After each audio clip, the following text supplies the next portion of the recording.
And this goes until roughly 1, is that right? Okay. So, as he said, my name is Keith Darrell. I'm going to read from Acts chapter 17 and hopefully give you a paradigm of what I do. I don't know if you've ever seen those memes where it's like what my mom thinks I do, what my enemies think I do, what I think I do. In telling people that I do I tell everybody I do evangelism on college campuses. Because if I say I'm a street preacher, that immediately conjures up a very particular image in everybody's head with some dude with a banner, maybe there's flames on it, and so I'm afraid of being that meme. In my head, I'm a very reasonable person, and I think what I do is biblical, and so let me go to the Bible and kind of give you a paradigm of what I do. I'm going to read from Acts chapter 17, and the story that's going on here is Paul is traveling on a missionary journey with some of his friends, and he separates from them. He goes to Athens. He gets as far as Athens, and it's kind of interesting.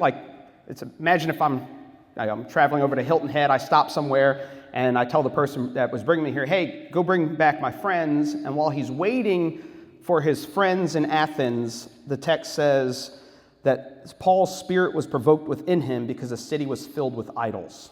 So if you've ever been traveling somewhere and you see that a city or a town is wholly given over to idolatry, it's appropriate to be provoked in your spirit over such a thing. But what does Paul do in Acts chapter 17, verse 17? He says, "So he reasoned in the synagogue with the Jews and the devout persons and in the marketplace every day with those who happened to be there. Some of the Epicurean and Stoic philosophers also conversed with him. And some said, 'What does this babbler wish to say?' Others said, 'He seems to be a preacher of foreign divinities because he was preaching Jesus and the resurrection.'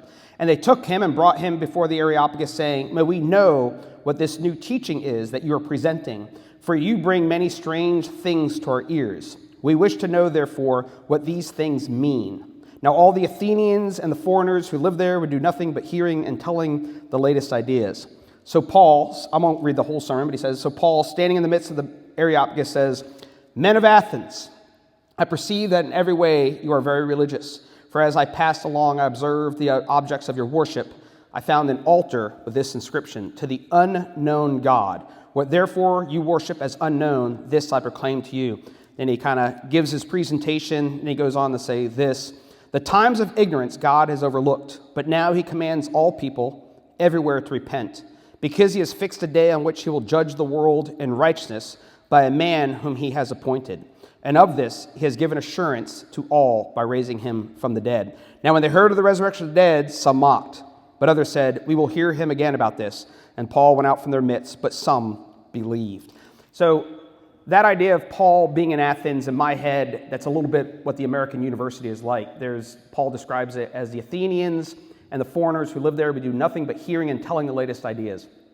In theory, that's an American college campus. They're not really debating the latest ideas. It's not really that intellectually stimulating, so we can maybe detract a little bit of what we think of a college campus. But what I want to do on a daily basis on a college campus is I am the guy who shows up.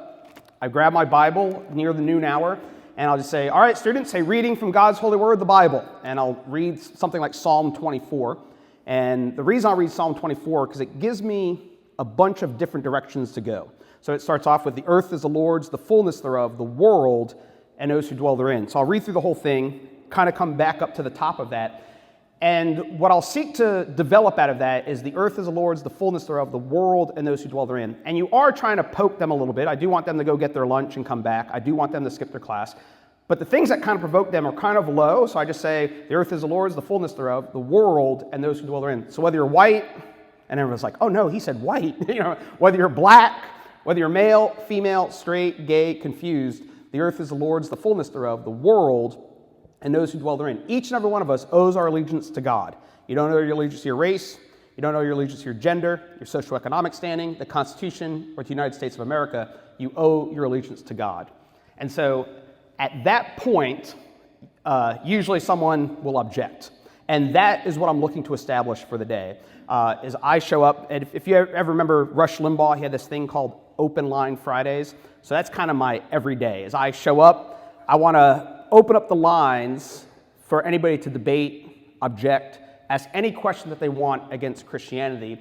And what I'm seeking to do on a daily basis is establish the death, the burial, and resurrection of Jesus Christ on a college campus, with the proclamation kind of being twofold.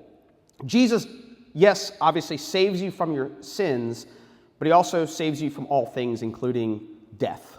He saves you from psychological turmoil.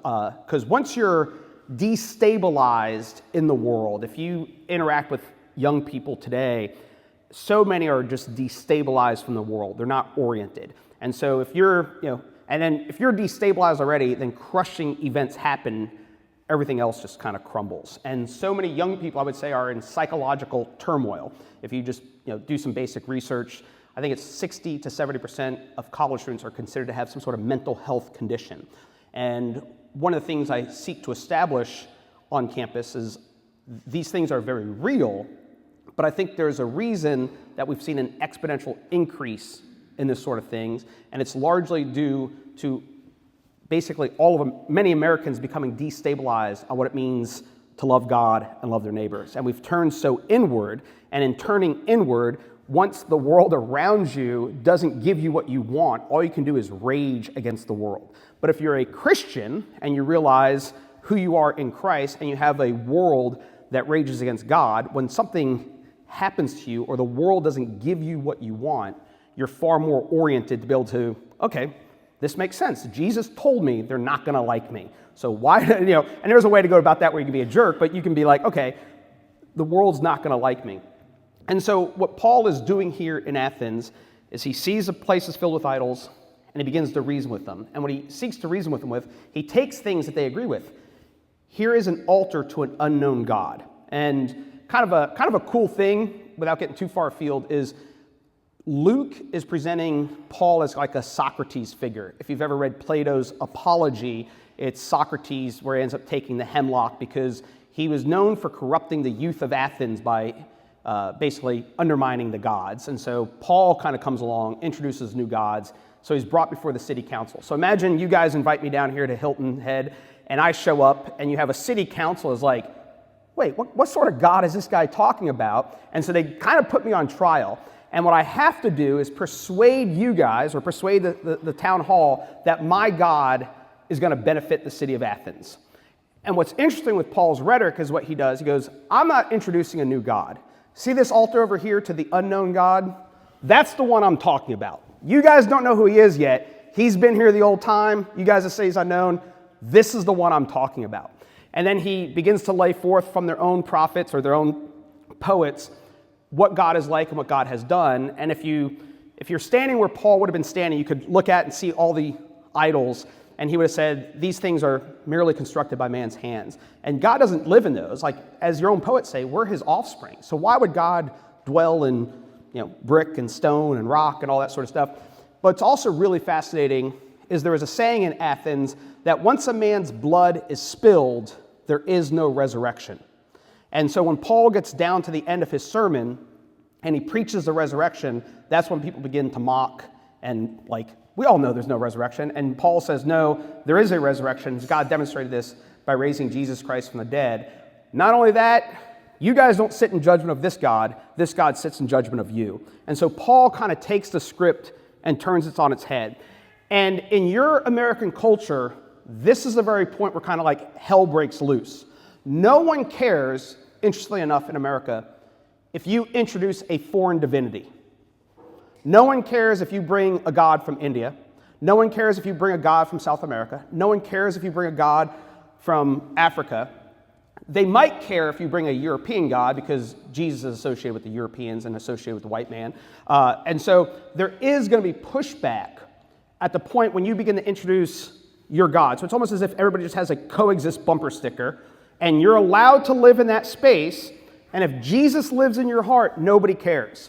But the minute you stand out in public and you say, you don't sit in judgment of the gods sit in judgment of you, and not just any God, but Jesus of Nazareth is the true God, and he will sit in judgment of all men, all women, that's when everybody gets mad. No one cares that Jesus lives in your heart. It's kind of like politically, if Donald Trump lived in your heart, nobody cares. You know what I mean? President of the United States, people start to care. And so if Jesus lives in your heart, nobody cares. you begin to proclaim that Jesus Christ is Lord over every nook and cranny of the universe, and you owe your allegiance to him, then people start to get pretty mad. And Jesus himself says, the world hates me because I testify the works are evil. And that's one of the things in our evangelism I think we're often afraid to get at, is the sinfulness of man. But I want to encourage you that it's the thing that needs to be talked about. One of the things encouraging going through the liturgy is how much we just need mercy. And one of the reasons I say that is this. Our culture is really good at making everybody else the sinner. If you're a racist, it's those people. If you're a sexist, it's the men or the women, or it's always somebody outside of you. It's your mom and dad. And I'm not saying people haven't sinned against you, but we have a tendency to say, I'm basically good until they came along. I was a good person until they came along. And what we as Christians are seeking to do is, no, the reason you lie is because your heart's bad.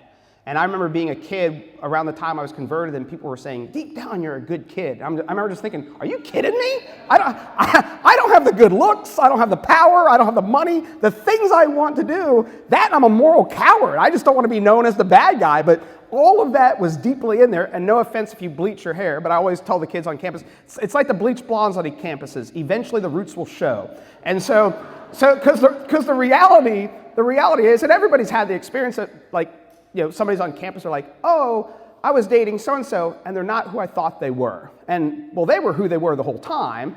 They just happened to present themselves one way. And that's what we often do as human beings. But the good news of the gospel and the beauty of the gospel is you can lay bare the sinfulness of your heart and know that Christ Jesus died for you. Knows that Jesus died for you, he was buried, and he was resurrected for your justification. And the beauty of that is oftentimes we have to try to put our best foot forward or they're not going to like us. And to realize that God loves you in the estate when you're a deep, deep sinner is actually quite liberating, because you don't have to put your best foot forward, and all you need is grace. And you look at the cross of Christ and you realize, well, he gives me grace, he gives me love, he gives me mercy. So every day on a college campus, what I am seeking to do is to vacillate between the message, the truthfulness of the gospel, and the forgiveness of sins. And the basic argument regarding the truthfulness of the gospel is the minute you reject Jesus and his resurrection, you're in a wasteland of relativism. And inevitably, that really is the debate every day. Someone will show up and say, oh, no, absolutely not. And after maybe 5-10 minutes of dialogue, they all kind of retreat to a place that's fine. I don't know that 2 + 2 is 4 anymore. But you do know that 2 + 2 is 4. And the reason you're willing to reject it is you'd much rather reject God than bow a knee to him. You'd much rather say, I don't know that 2 + 2 is 4, become utterly irrational than bow your knee to the Logos, bow your knee to the one that is true rationality. And that's what we're seeking to do. So Jesus doesn't just save you from hell at the end of history, but he anchors you in reality. That's what the incarnation does. So that's what I'm seeking to do on a daily basis. And I'll open it up to kind of any sort of questions, because I think those are usually more interesting on what takes place on a daily basis or what I experience. And so I'll open up to some questions, but that's an idea of what I do. What happens when people show an interest, they want to know more, you hang around, and you refer them to the church, or what's the connection in the longer term with people that Yes. show interest and know more? Most campuses, COVID kind of put a hiccup in this. I had really good network on most campuses, so there's usually a campus ministry. Some of the better ministries on campus would be like a Navigators. They generally do a really good job. And so I become friendly with them, and then what I seek to do is that baton pass. And that is kind of the interesting hard part. So say I get done preaching, and I can have another minister with me, and they're local, and someone comes up, they've heard me preach, and they want to hang out with me, not necessarily. So the baton pass is difficult. But even one of the other things we have that's beneficial is oftentimes Christian groups on campus. There is in the Northwest, there's a pretty good group called Resonate, and I sit in my chair, I finish up preaching, sit in my chair, people come talk to me, and there were just some Resonate people that they got done talking to me, they're like, hey, can we have your information? We'd love to meet and talk more, and they'd give them their information. So generally I found that when it's organic, it's better, and kind of finding those local ministries has been kind of one of the benefits. No, you're good. So that's what we seek to do, is find local people we can pass them off to.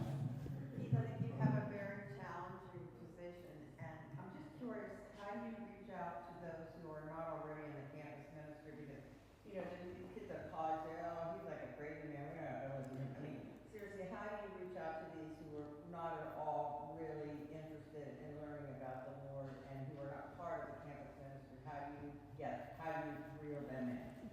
Well, for me, one of the things I actually love about what I get to do, so pardon my language, I'm not going to actually say the word, but every day I hear you're an effing white male. And so the worst thing you can be on a college campus is a middle-aged white guy. I am the oppressor. And by showing up, I'm a racist, I'm a sexist, I'm a homophobe. But the beauty of being a racist, sexist, homophobe is a bunch of people that will never go to class will want to come get you. And so next thing you know, 100 people that would not generally step foot in church are going to want to argue with me and want to take me down. And next thing you know, I don't want to paint a rosy picture, but there oftentimes people are like, man, you're not at all what I thought you were going to be. And so, because at the end of the day, I was an enemy of God, and he loved me when I was his enemy, and hopefully we can be gracious and loving towards our enemies, which includes being blunt. That doesn't mean God called me a sinner. so there's a bluntness to it. But I think at the end of the day, you got two things that the church can broadly do. I do think young people are broadly, especially young men, drawn to boldness. So being bold is actually a good thing. And then one of the other things as a church, and I also think here's why women in some ways are central to evangelism. The woman at the well, she went back, told them everything, and she tells her town, come and see the man that told everything about me. It's not a verbatim. But then at the end of Revelation, it says the Spirit and the bride say, come. And so an event like this, not straight up like this, but hospitality of inviting people over to dinner, so many people have no real human fellowship. Or if they do, one of the things I've noticed more and more, people have been genuinely sinned against. And overcoming that can oftentimes be difficult. So for example, I was preaching up at Oregon State University, and a young woman with a shaved head who identified as non-binary comes up and is just giving me the business. And finally I just said to her, I was like, I'm not against you, right? And she just immediately starts crying. And as we talk more, she was sexually abused in the church. And so all of her questions about God and evil are not an abstract philosophical discussion. So even if I buttoned up the answer apologetically, she still has the reality of the evil done to her. And what was interesting is I said, in the state of Oregon, where she lived, I was like, they have failed you by not executing the man that did that to you. And she's like, you think so? And I was like, absolutely. It was a real evil. And there was actually good news to that. There was good news that what he has done is evil. And this point here, as Paul speaks of the resurrection, the coming judgment, that's actually good news, that the person who did this to you is not getting away with it. And so we need, when you've been sinned against, you need to know that there's justice. And I remember I lived in New York City, my car got broken into sometimes, I'm like, I want to kill the person. And it's not necessarily a just punishment for breaking into my car. But then I'm also psychologically free that I don't need to bring that about, because Christ will make it all even. So the doctrine of final judgment is actually pretty freeing, set in its appropriate context, rather than just a capricious hellfire sort of thing. So with outsiders, I think the two things we can do is, I think there's boldness. Many people want to have gospel, spiritual conversations. We're usually the fraidy cats not to bring it out. If you bring it up, you'd be surprised how many people want to have it. And then secondly, just learn to be hospitable. Invite people into your dinner table. And a good book along those lines would be a woman named Rosaria Butterfield. The Gospel Comes with a House Key. And she would just invite people to her house and have those conversations.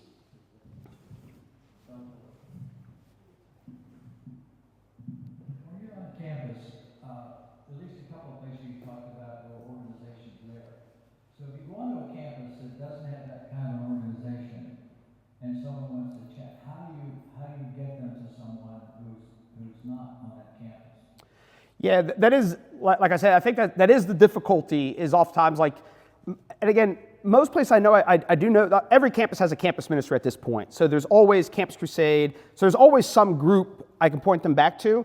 The only real debate is the level of personal connection I have with them. But I can't think of a single campus I've been on, because I'm usually at major state universities that hasn't had a campus ministry that I couldn't point people back to. Yeah, because I was saying, if you book them, they've got no place to go, and that's a real challenge. So. Yeah. Oh. I mean, no. I leave the room for one of them. How many campuses have you been on so far? I'm not positive. I've probably been in every state, but I think New Mexico, and I've probably been on at least 2 campuses in every state. So at least 98, but probably more like about 120, 130. And how many more are there to be? That's a good. If you start to include like your smaller community colleges and things like that, there's hundreds that I'll probably never end up hitting because I am focused on, like, if I'm here in South Carolina, I might go to a Clemson, your USC, and I'm not sure what other state universities, but that's pretty easy to go to the two major universities here. And do you go back? Yes. So one of my heroes is a guy named George Whitefield, and George Whitefield kind of had a methodology where he'd preach and then return. So I'll preach somewhere in the fall, and then I plan to return in the spring. And so there's usually marginally predictable where students like, oh yeah, the weather was nice, we knew you'd be coming. And I am a fair weather preacher. That's my one job perk is I go south. And so, yeah, so there's preach and return, and then from there, I usually avail myself to any students that are genuinely interested in things. But I would also say this, if you're on a plane with somebody and you're reading your Bible and they start to ask you about the gospel, you're not going to say, well, maybe I shouldn't tell them about Jesus because we may not be able to follow up. And one of my challenges, when I was converted, I was converted. It was like, stop coming to Bible studies, Keith. You know, so that's one of the hard parts. Like, I have a tendency to think everyone's kind of wired like me. And so like when I was converted, that was about 6 weeks before college. And it was just like, I go find Christians. Like that's what I do. And so my expectation is a little bit, you go find Christians. That may not always be accurate, but that's a little bit of how I think about things. Where are you finding your best success? And why? So that's actually, so kind of in a broader context, 2016 was a major pivot in a negative way. Like I would show up to campus, and I can vividly remember the day I was preaching up at Washington State. I texted a friend of mine. I said, hey, I'm not normally scared to preach, terrified to preach today. Will you pray for me? And it was the first time I ever had to deal with the trans issue, and the whole campus just went totally haywire. And like within minutes, you're like, okay, it's on the day. And fortunately, a woman punched me that day. And she punched me because a guy accused me of a circular argument. I was like, well, that's not a circular argument. And then she goes, yes, it is. And I said, do you know what a circular argument is? She goes, well, if you don't know, I'm not telling you. And I go, I don't think you know what a circular argument is because that's just not a circular argument. And then she said, like, bleep, bleep, bleep, get off our campus. And I said, that's an extremely intolerant response. I expect a little more tolerance when I come out here. And she goes, say it again. I said, I expect a little more, bam! And she decks me. But the beauty of her decking me is all trans discussions are off the table. A woman hitting a guy on a college campus, people are like, oh! And we can kind of chuckle. But if a guy walked up and punched a woman in the same way that she punched me, we wouldn't just say, oh, crazy stuff happened on campus. We'd say, holy cow. And it was kind of funny. She hits me, and I said, debate's over. We all know that's a woman hitting a man. Neither of us had to identify ourselves anyway. And if I identified as a woman and started hitting her, you guys wouldn't tolerate it. And there were two men standing there, and I said, if I hit her, men would have hopped in. And a guy actually said, you don't know that. And I said, well, a real man would have. And and then he goes, are you out here to make fun of us? I was like, if you're not going to protect a woman being hit, I'm here to make fun of you. And then another guy said, I would have hopped in. I said, a few real men still left on this campus. And so anyway, that is the trajectory. The rise of the trans 16 until COVID was off the charts. And it made every day really bumpy because there was just, you're not reasoning at that point. You know, if up is down and left is right, all language is off the table. If male is female, female's male, logic is done at that point, so you can't reason with them. And then COVID hits. Coming out of COVID, the first year, I was like, do I need to do something else? Because it was so chaotic every day. It was like, imagine like you have a puppy that's been locked up, and then you just open up the cage and just run around the house chewing everything. That's what a bunch of 18 to 20-year-olds were like coming out of COVID. But then the spring or the fall of 22, what I'm about to tell you, I would affirm, but I said it much more bluntly because I thought she would go away. There was this young woman with the blue hair that was just haranguing me, and it was just like a gnat. You're like, man, just go away. Like, you're not, like, I want a heckler because they help my day, but you reach a certain point where, like, you're not helping. And she ends up saying, the that the Bible's unjust because you can stone an adulterer. That's what she said. And I said, you know what? I think it's a great thing you can stone an adulterer. Think of what an adulterer does. Rips apart his wife and kids, rips apart another family, and our whole social order suffers because he's selfish. He should be put to death. And she shut up, sat down, listened for the next 2 hours. You're like, all right, Dad was an adulterer, and that needed to be addressed. And so this idea of even, and that would be one of the things I want to encourage you. There is no text in the Bible that you should be embarrassed about. So if they bring up something like stoning an adulterer, we're all like, oh, that's the Old Testament. Even if it was, and it's not one-to-one applicable today, why is God teaching that? Why is God saying adultery is so horrendous? Because what happens in adultery, the man, in a sense, is saying, here's how God treats his people. He's not faithful to his people. And the wife is saying, I'm not going to submit to my husband. The church doesn't have to submit to God. So what we're doing theologically when those things are happening are quite serious. And I don't think we should be ashamed of the Bible at those points. And so I hit that, then a second later, a girl makes a comment about us being in a patriarchal system and blah, blah, blah. And so I kind of make a comment. I was like, but don't we all know we're in a patriarchal system? I was like, think what happens on a college campus. Don't we joke about girls having daddy issues?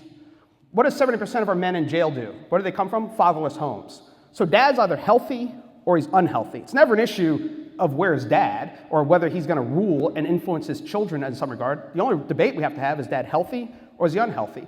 And so as Christians, I believe in God the Father, and that ends up flowing down into our families. And so if these things are put in the right context, the things we have as Christians to say to the world regarding families, regarding husbands, wives, children, work in the real world because they're true, and ultimately they're theological in nature. And that's why we shouldn't shrink back from the truths taught in Scripture, because everyone you're interacting with really is the image of God. And when they lie, they're saying this is what God is like. When they're unfaithful, they're saying this is what God is like. When they murder, we're saying that's what God is like.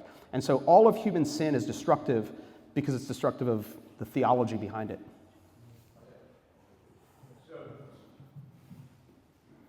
I'm an old man. I'm 39 years removed from a college campus, so I'm interested to know. I mean, from what you're talking about, it sounds like the postmodernist thinking and the truth is relative thing is rampant on campuses. And I mean, am I wrong? Am I correct about that? Absolutely. Is it rampant?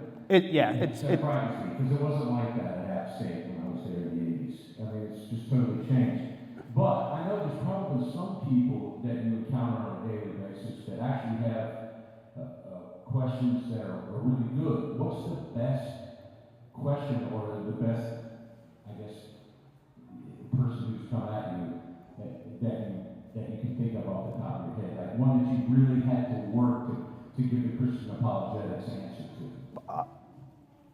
I would say, in very broad terms, preaching in New England where there's a lot of Jews, just because it's so different than the rest of America, and so trying to engage them with Moses and why Jesus fulfilled the law and the prophets, and every now and then they will know what's going on. So 2 years ago, I believe it was, I was preaching at SUNY Binghamton, and quite a few Jewish students there, and they would raise objections of why Jesus could not be the Messiah, and that's probably my favorite debate, is probably trying to go through what I would seek to argue with them is if you look at the Pentateuch is the first 5 books, or the Torah is the first 5 books, Genesis, Exodus, Leviticus, Numbers, Deuteronomy. And starting in Genesis 3:15, where there's enmity between the woman and your seed. And then Genesis 12 with Abraham and his seed. And probably one of my favorite things is just kind of going through that with the Jews that, look, if you really believed Moses, this seed is pointing towards a coming Messiah. And then what I seek to tie that into with the Jews is, hopefully this isn't too confusing, but in AD 70, the Jewish temple was destroyed. And just kind of, even with the Abrahamic faith, Abraham offers up his beloved son. Why? Because he believed in the resurrection. So I seek to show them that Jesus is the fulfillment of those things. And the destruction of Jerusalem in AD 70 was the end of their religious system. That the Torah has been fulfilled, the true temple has come, the sacrifice has come. So turn away from the tradition of your elders. And Jesus says, if you believed Moses, you'd believe me. So that's probably my favorite dialogue on campus is within that. And then from there, really any kid who's just humble. So even the young woman who I mentioned, who identified as non-binary, like once you got through the surface level issues, and then she's just open, she's like, yeah, I was abused. And that was probably my favorite. But intellectually, some aspect of interacting with kids who know the Old Testament scriptures and why Jesus is the Messiah is my favorite. I would say the 2 hardest things is the problem of evil, So even if logically it doesn't bother me, emotionally it bothers me. You know, so like Joseph and his brothers, Joseph gets sold into slavery, and he can look at his brothers and say, "You meant it for evil, God meant it for good." That's a tough place to come to that conclusion if real evil has happened to you. But you can believe that, but it's also emotionally maybe hard to adjust. And then the other one I would say is the canon of Scripture. So for most of us, if 3 John was taken out of our Bibles, our world probably would not be rocked. If you took Romans out, okay. Hebrews, okay. But if you took out 3 John, so I would say that's probably the hardest in my head, why these 27 books particularly. So. Keith, I have a question. I don't want to be one of the friends beginning to get into this. I apologize. But can you tell us how you got into this and what keeps you going? Yes. So I got into it because I was converted before I got to college, and we had a guy who was pretty crazy preaching in front of our student union, and all of his language was, "You whores and whoremongers, and you're gonna burn in fire." and you guys, anybody remember Beavis and Butthead? Like, so, and one of the things he did that was pretty genius is he had like every verse memorized with fire in it, and so he'd be like, "All liars, your place is fire," and the students start going, "Yeah, fire, fire, fire," because Beavis and Butthead would say, "Fire, fire, fire." And so over like 20, 25 minutes, he would just build this crowd, and the more he went, "Fire, fire," the more people just boom, boom, boom, and all these students were gathered. And I remember thinking he was a complete maniac. But what I loved about him being there is I'd go back to my dorm and be able to have conversations with people at the gospel. "Hey, you see the guy in front of what'd you think?" And then you'd have a gospel conversation. We'd go to class, we'd have a gospel conversation. So that was the impetus, was seeing him do it, seeing all the people gathered. And I remember some friends and I being like, "Hey, next year, let's do this together." And then I was involved with Campus Crusade for Christ, and we're reading a book on revival. I started reading about George Whitefield and John Wesley and these men. I was just like, this is pretty, like, what he's saying might be odd and a little bit off, but the method itself is historical and biblical. And so those were the two things that kind of solidified it on me. Then I went off to seminary, and some guys had some money. And they're like, "Hey, you've been talking about doing this for a while. Why don't you do it?" And so I had one of the best times of my life. I bought a 1978 Volkswagen bus. Everybody thought I was a drug dealer. And so they'd come up and be like, "Hey, you got some stuff?" I was like, "Jesus." You know what I mean? It was, so I was able to share the gospel with every pothead from Oregon down across the United States. And just living at it and just telling people about Jesus and just seeing the Lord work during that time on very practical ways of seeing answered prayers. And I just fell in love with Scripture more during that time. And so then to kind of the follow-up, what keeps me going is like, a big part of it is I just absolutely love it. Like, I love the students, everything about the preaching. When the day gets going, I was telling somebody earlier, there are bad days. Like, nothing's more humiliating than being a middle-aged man and preaching on there are days where you just whiff. So it's like a bell curve. You have your 10s where the police like, "Would you mind shutting it down?" And then you have your 0s where you can't buy a crowd. And if you want to be humbled, have a squirrel say, "You suck," and throw an acorn at you. You're like, oh, I've hit rock bottom. You know? And an 18-year-old tells you to get a real job, loser. You're like, yeah, maybe I should get a real job. And so those days are the painful days. But most days end up in that 4 to 6 range where you have good energy, a good crowd. And inevitably, almost everywhere I go, there's someone genuinely interested in the gospel. So even last week, I was preaching at Oklahoma State, and finished up my day, and I sat probably another hour and a half in the student union with these 2 students that were just interested in the gospel. And so like, when you see that, and normally what I end up seeing, if I see fruit, it's people who grew up in the church living rebelliously in college. So any immediacy, there's usually some sort of church background. But often what I end up seeing happening is I preach one semester, return the next semester, return a year later, and someone's like, "Hey, I was listening to you last semester, and I became a believer." And probably one of my favorite stories along those lines was 2018. I was preaching up at the University of Idaho in the town that I live. And there was a guy, Sean, who just harangued me. And he was a pretty sharp kid. And he was one of these people who said Jesus never existed. So I'd argue with him that Jesus never existed, blah, blah. And finally, I just reached a point. I was like, look, if you can show me anybody who has a PhD and holds a chair in any sort of like ancient studies in a Western university that does not believe Jesus existed, I'll never come to your campus again. I was like, even if you get somebody with a PhD, then I said, but there's one condition.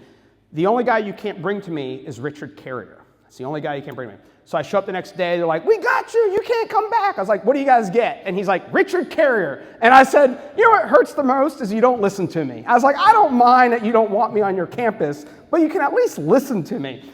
And so that was 2018, but what was kind of cool, 2022, I go in the church that I attend in Moscow, and I hear, Keith Darrell?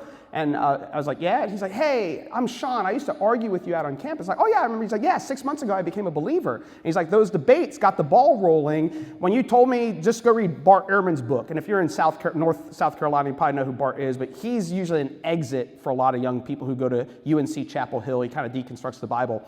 But he wrote a whole book on why Jesus existed. So I told Sean, just go read Bart Ehrman. He'll convince you that Jesus existed. And he's like, once I realized I was wrong at that point, what else am I wrong on? And he's like, and so 6 months ago, I became a believer. So that's usually the fruit I see. One sows, one water, God gives the increase. So when I first started doing it, I really thought I was going to be George Whitefield. I'd see revivals everywhere I went. It's sadly not the case. I was telling somebody out here years ago, I was preaching up in Yukon, and a man wrote me a nice letter how I was like George Whitefield. I was like, oh, I'll take it as a great compliment because Whitefield's one of my heroes. He just emails me back, you're no George Whitefield. And so I was like, I'm aware. Thank you very much. This is a really mundane question, but how do you make a living doing this? How do you make money doing it? I like to say my dad's rich. Boom, boom.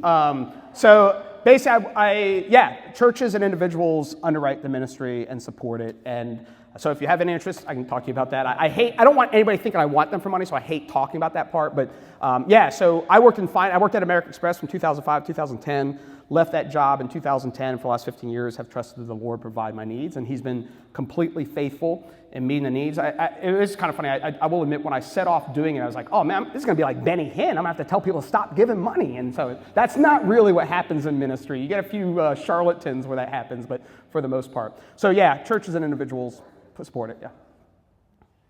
Any other questions, comments, demands, rebukes? Just out of curiosity, how many of you are there? Is there an association of campus preachers, and are you constantly on the road? I am. Once school starts, I am regularly on the road. There are two guys, to be honest with you, there are two guys I feel comfortable preaching with. Most of the time, if I show up to campus and someone else is preaching, I even say, oh no, one of those guys. And so I understand there's baggage with what I do, but I have a friend, Sean the Baptist, boom, and so I'll preach with him, and then I have another friend of mine named Tom Short, who I preach with, and I'm going to I got to be around. Actually, I got arrested to preach at the University of Memphis last November, so I have to go to court there next week. So it kind of worked out well coming during this time, so I can just stay in the southeast and then go to. I will tell you, I'm not made for prison. I will tell you that. I don't know if you can look at me. I'm not that big, and I spent 2 days in the Memphis jail, and I was like, man, this is rough. Explain that arrest so they'll understand why you were arrested. Yeah, that's one of those, make a long story too short. There's a comedian friend of mine, he says, oh, you ever meet somebody who makes this long story too short? I was riding a ski lift. Long story short, I was indicted on murder. What? What do you mean? Wait, fill in some details. So I start preaching at the University of Memphis. I usually start between 11:30 and noon.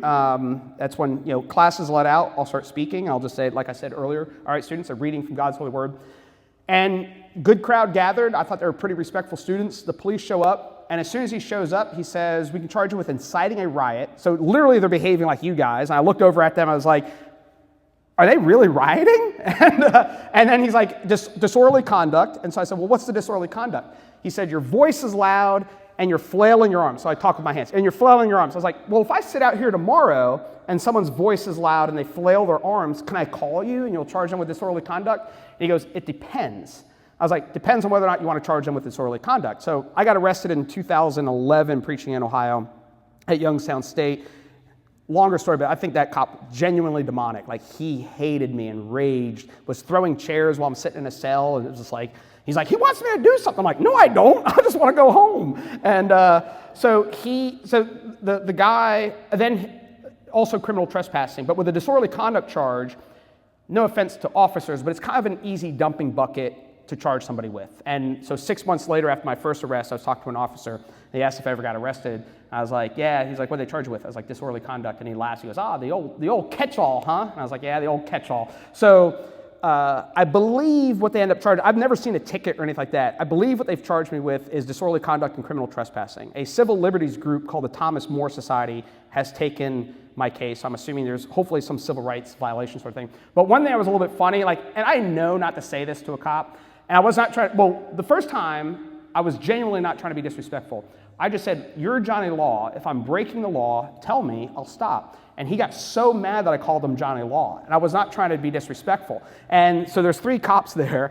And like the stupidest question in history that always ends with like a tasing or a baton beating is I go, am I being detained? I was like, I guess that's a yes. You know what I mean? So yeah, click, click. So I was out of there at that point. And so yes, that was in Memphis in November, and I have to go back to court next Friday and all that sort of jazz. So that's it. Yeah. So yeah, I'll gladly sit around if there's any other questions, comments, demands, rebukes. I'll gladly sit around and talk to anybody. So.